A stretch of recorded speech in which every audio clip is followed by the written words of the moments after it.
Knee replacement is a very popular procedure and it's been increasing in prevalence over the past many years.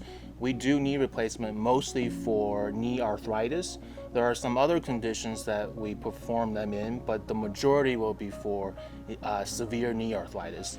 Initially, the knee is not going to feel like your normal knee when you are 20 years old. It will feel a little stiff. It will have some pain, especially in the initial phases of the rehabilitation.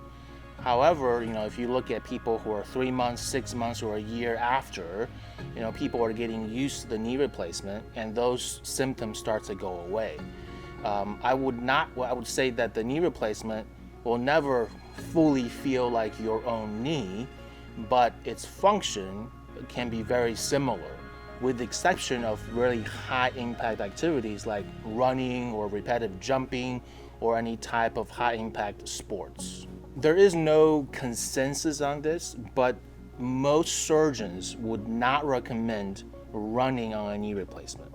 And most surgeons would not recommend repetitive jumping. For example, a sport like basketball or volleyball is probably not great for a knee replacement. The reason is that it can wear out the knee replacement sooner.